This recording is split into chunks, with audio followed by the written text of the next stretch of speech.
Hello, I'm Dr. Laurel Trainor. I'm a real routines person. How many of you here like routines? Anyone like routines? Me too. I like to do the same thing every morning because after that, anything can happen. I usually wake up at 6 a.m. In November, it's dark at 6 a.m. And at 6 a.m., my alarm goes off. Thanks, John. I'm very familiar with that sound every morning.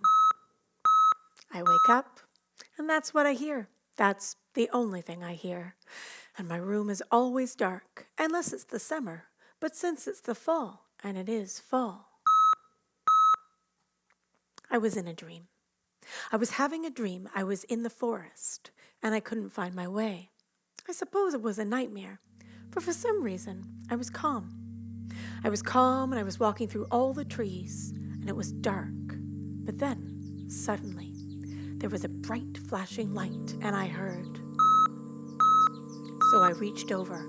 I realized I was awake, and I reached over and turned on the light, as I do every morning, turn on the light at 6 a.m. So I turned on the light, and I see my closet. I had forgotten to close the door, and I see an old woman staring at me. Of course, there is no old woman in my closet. It is a twisted hanger that is sticking out that looks like an old woman. A failure of the predictive mind. Anyhow, I got out from under my warm covers. That is the hardest part, wouldn't you say? Leaving your warmth in the bed. I slipped on my slippers and slipped out of the room into the hallway and to the bathroom. I washed my face with some water. Splish, splash. Although, of course, I am never awake before I've had my tea. No, ma'am. So I pad downstairs and fill the teapot. All seems right with the world when I've had those first few sips of tea. Sip, sip.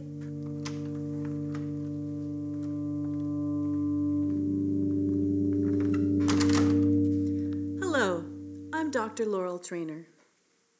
Sorry, where was I? Tea. I finished my tea, and now I am awake. I do a half hour of Pilates, that's my thing. And then I try to practice my music every day. I don't do that every day, but that's my goal.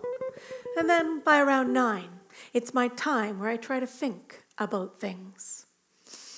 Then it's time to go to work and face the rest of my day, the interesting stuff and the overhead, as I like to call it. Button up my coat and slip out the door. Click, click, click, heels on cement. I wait at the stoplight, as I always do. Wait, wait, wait. It's an annoyingly long stoplight. It's a side street at a main street. So the side street gets all the time, and the main street gets almost the other way around. The main street gets all the time, and the side street gets almost no time, no green. So I just have to wait. Tick, tick, tick. I'm waiting perhaps a little too impatiently today because I have a lot on my mind. A lot on my mind about work and people at work. Sometimes I find it hard to turn off the logical part of my thinking. I don't know whether I'm a scientist because I think that way, or I think that way because I'm a scientist. I don't know. It's a bit of a chicken and egg thing. But I'm a person who likes things to be logical and make sense. Some of my more intuitive friends think I'm a bit crazy sometimes, but I just think they're coming to their conclusions using pre-conscious processes. For me, it's more conscious. Being a neuroscientist affects how I see the world. Today, as I'm waiting a little too impatiently for the too long light to change, I notice that the tree across the street is waving at me.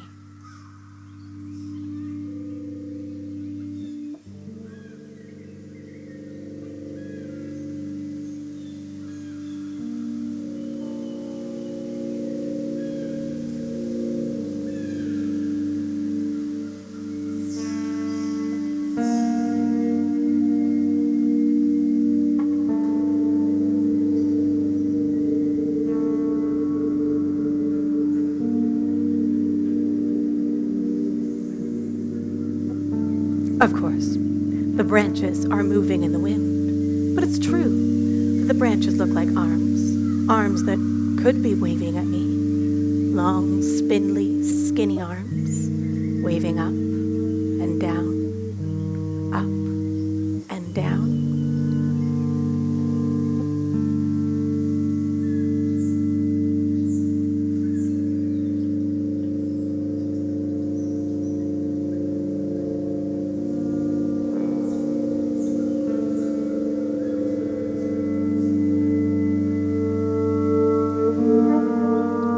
It is a windy day, but the sun is still warm on my face. I close my eyes.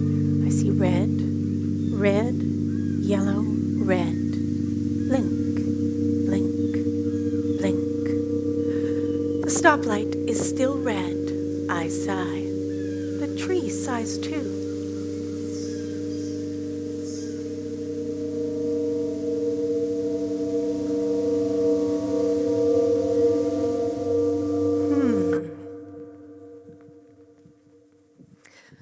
I have come to think of the brain as an organ that is constantly predicting the future and comparing what actually happens with what it predicted. I think it's one of the main learning mechanisms. So when there's a mismatch, that means that's something you didn't know, you didn't predict correctly. And so your model of how the world works wasn't quite right. And it's a way of telling you of what's wrong with your model. So something was just a little wrong with my model. Finally, the light changes and I walk forward. Click, click, click. I turn right and then left and then right again. Ah, the PNB building. Pull open the door and walk in. Click, click, click on the brown tiles. Walk into the little metal box and we rise up. Down the corridor, through the doors, up the ramp, and onto the stage.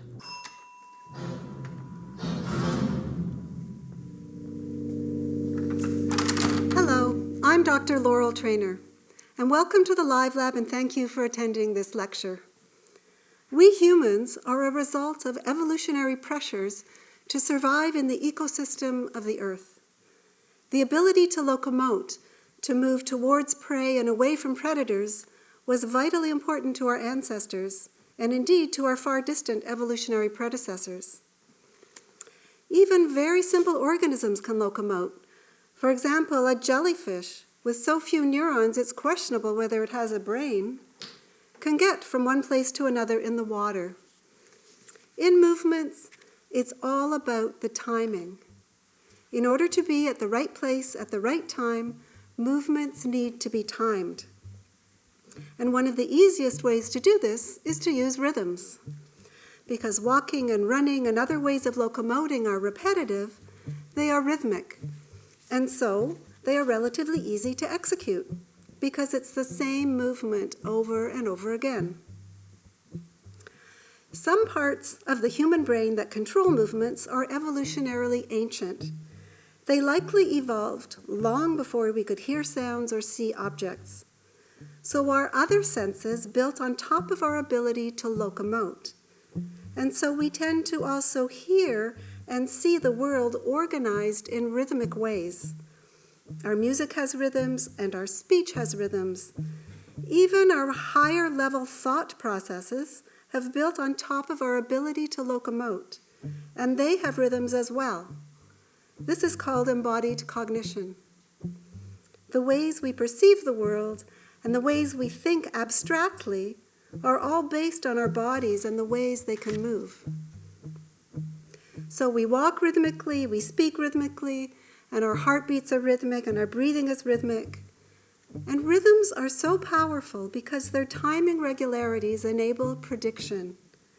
When the time interval between beats is the same, is regular, we can predict when the next beat will occur.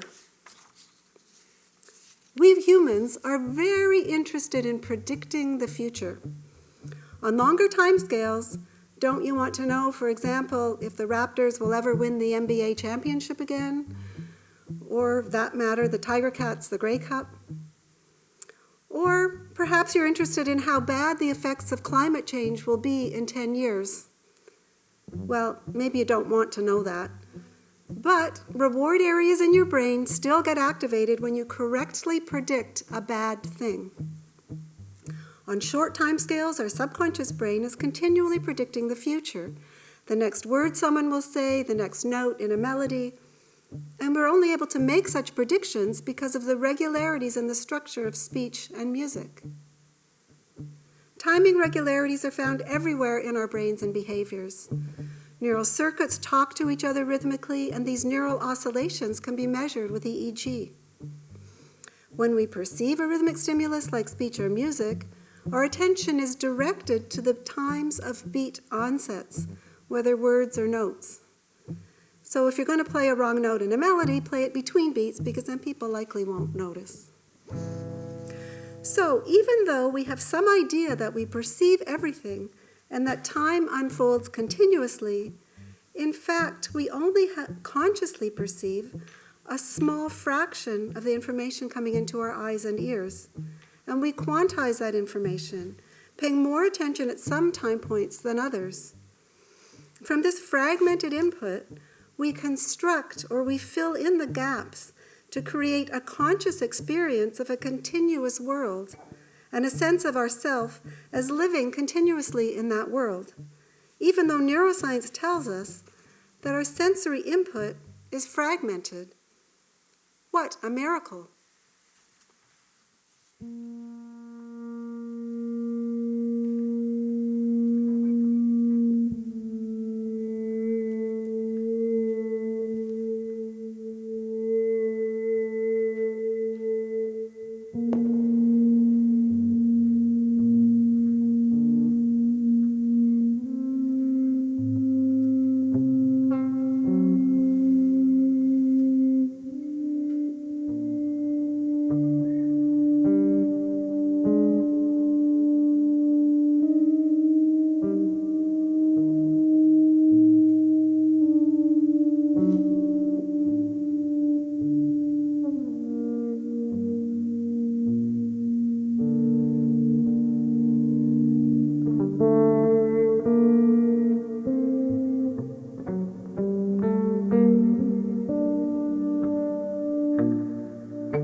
Many people need things from me. I am extended out in many ways. Many people rely on me. Many people need my eyes on their work. Many people need me to do things for them so they can continue and build on their work. We are all building and making discoveries together in this building. All right, time to bring out the robot. How's everyone doing? How's everyone going here? How's it doing? How's it doing? Going good.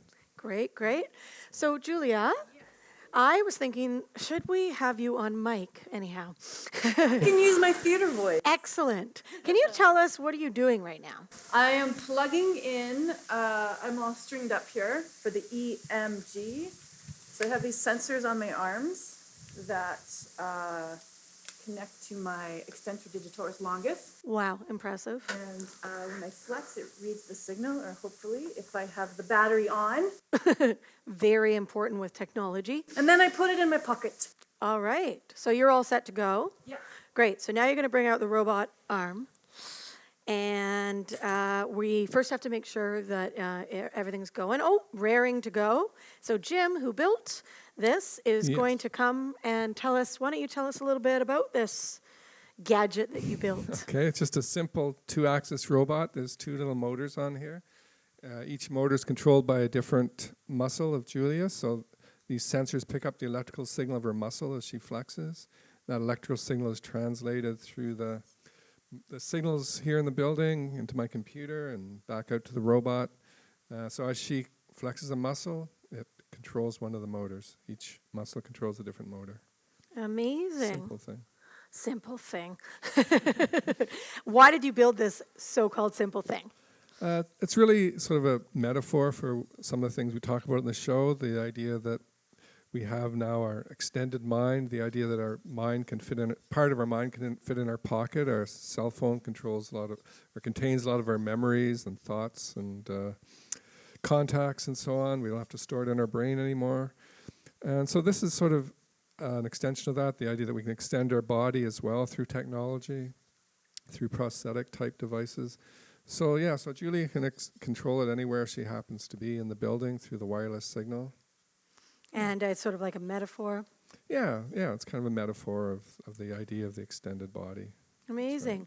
And is this all that you wish that this simple device is? Is there anything you I wish? think it'd be really cool if we could do a lot of other more useful things maybe than just move around on the stage, like come home with me and do my dishes, cook my dinner, do some of my soldering, some kind of work, something useful perhaps. Yeah, that'd be useful.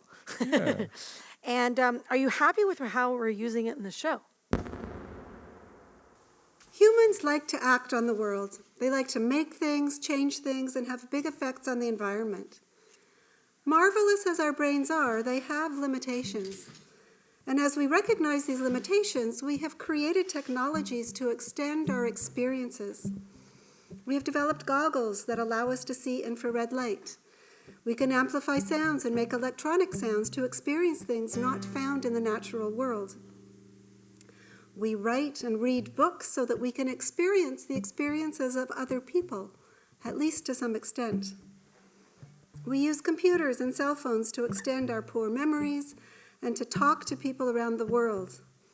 And we use virtual reality to extend our experiences and interact in artificial circumstances. How do these new technologies change who we are as a species and our sense of ourself?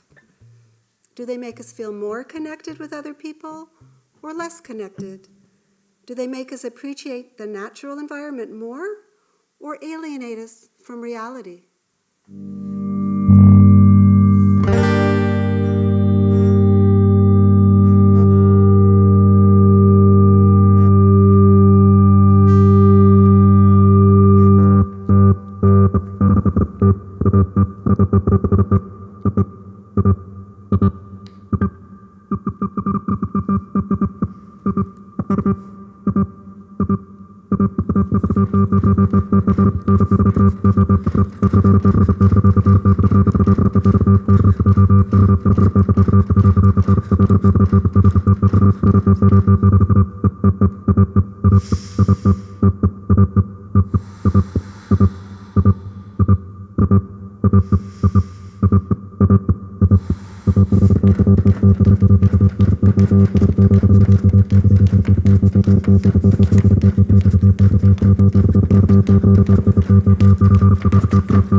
Rhythms are found everywhere in how we dance, walk, talk, make music, and even in the electrical waves generated by neurons in our brains.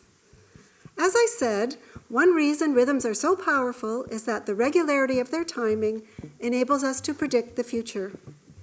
Indeed, we can think about the brain as an organ that is continually predicting the future, comparing its prediction to what actually happens, and generating error signals when its predictions are incorrect. In this way, the brain can learn from its errors in prediction and do a better job in the future.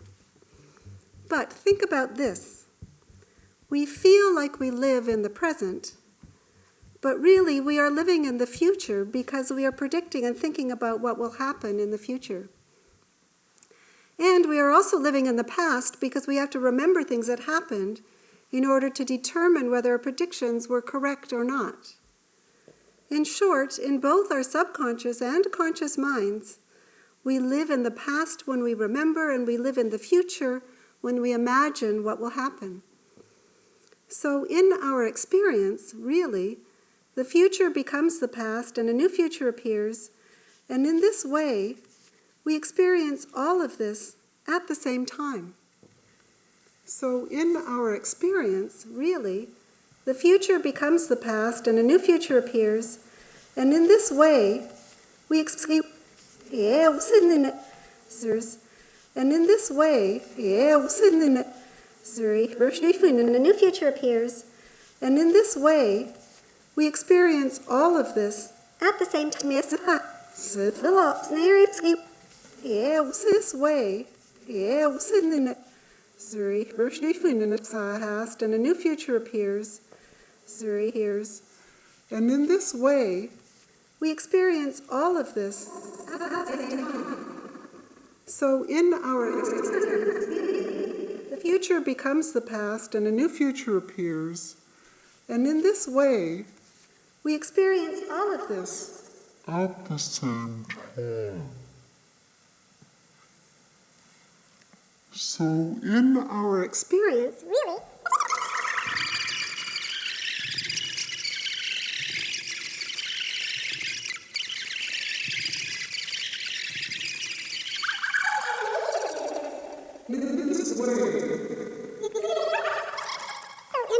experience, really, the future becomes the past and a new future appears.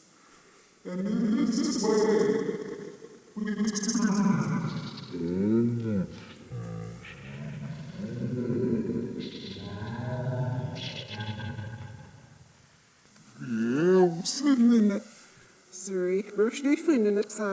becomes the past and a new future appears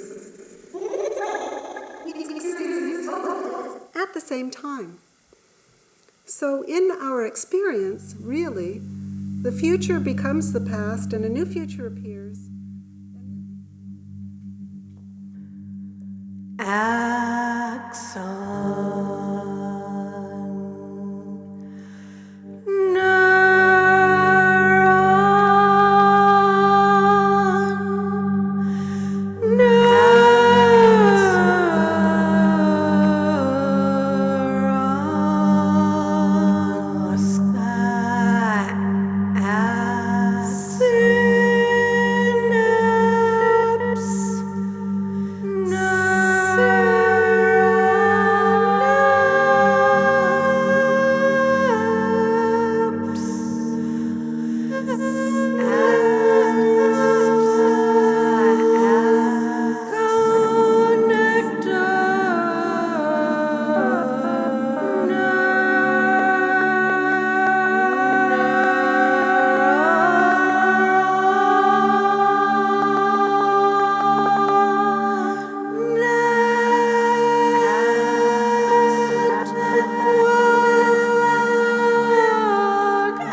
We are social beings.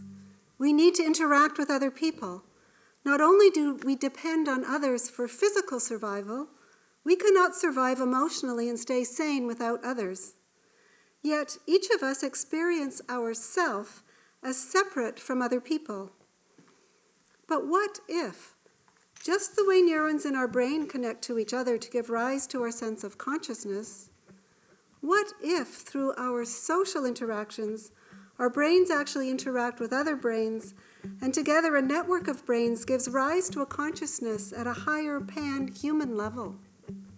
As individual brains, we would not have access to experience at this level of consciousness, just as individual neurons in our brain don't experience the consciousness that arises from their interactions.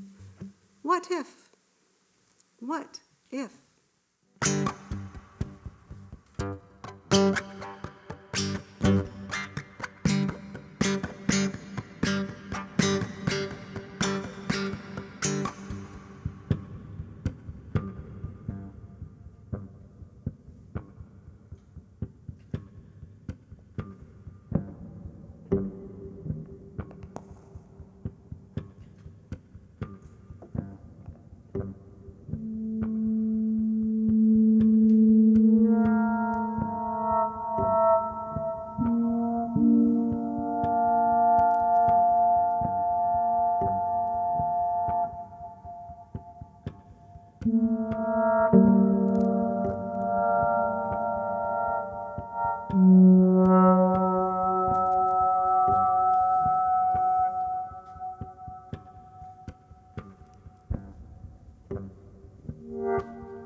I go into my office and I turn on the light.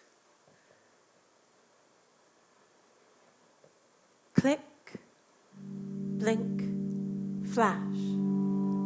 Everything is lit. Everything is light, bright. I see my clock.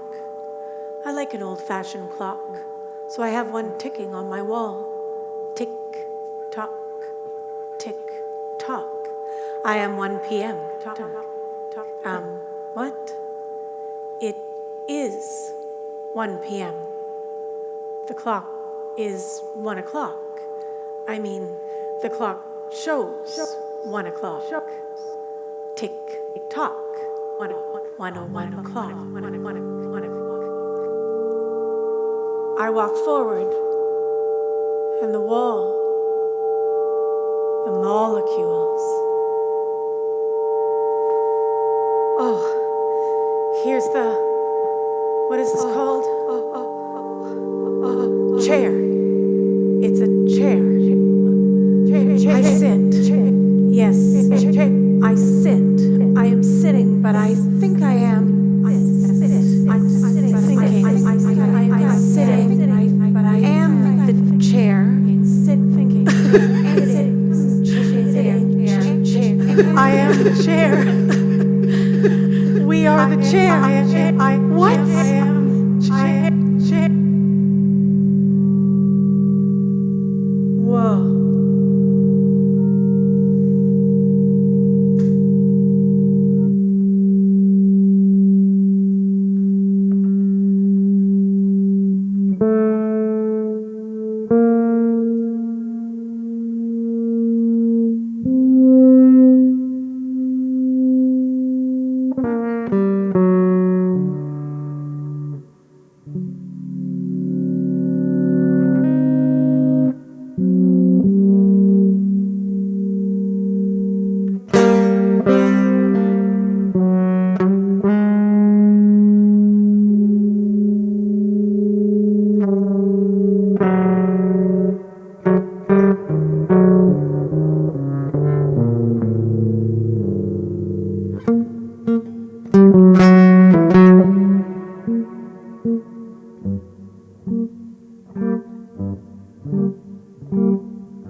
outside.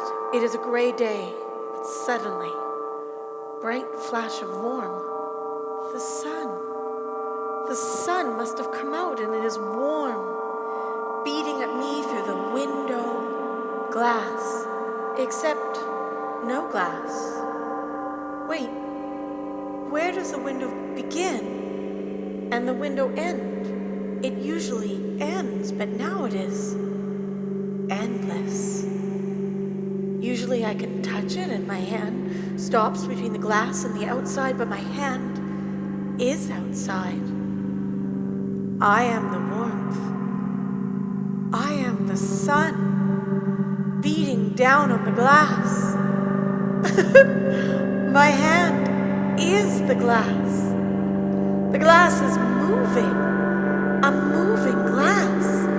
The hand went through the glass. I am the window. The glass. Tick, tick, tick. The time is ticking forward through the sun and the glass and the hand. My hand is so vast, vast. We are so wide.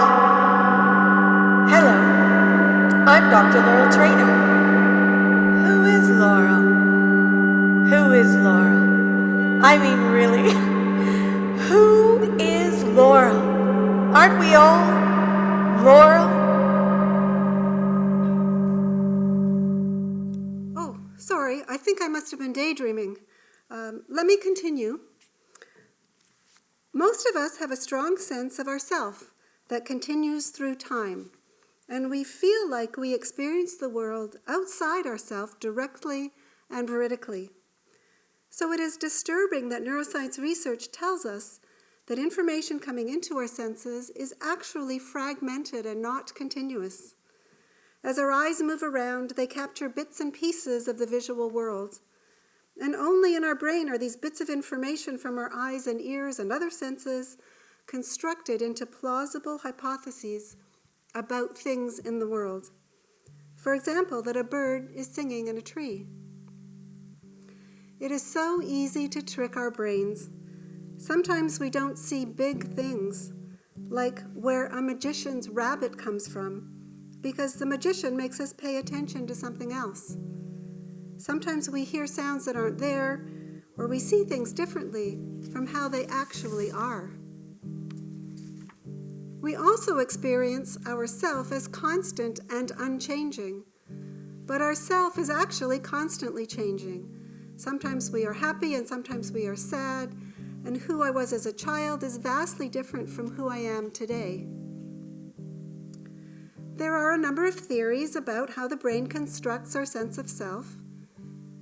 One theory is that we have two networks in the brain, one representing the intrinsic self and one representing the extrinsic self. When the intrinsic network is activated, we engage in reflection and we evaluate how we experience things. When the extrinsic network is activated, we experience ourself interacting with things in the world, such as objects, like this pencil, and how it feels in my hand, and what I can create by using it to write on paper. It also involves our experiences of other people, like my experiences of you in the audience and of Jim and John over there. Normally, these two networks, reflecting our intrinsic and extrinsic selves, interact to produce our normal sense of overall self. But we can also experience a loss of the sense of ourself.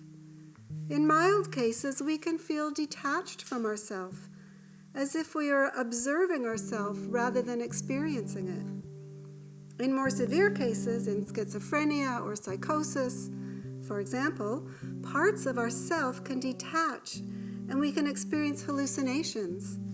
The fragments of experience that normally get put together into a coherent story can disintegrate, and we can experience the world as fragmented, and we don't know who our self is anymore.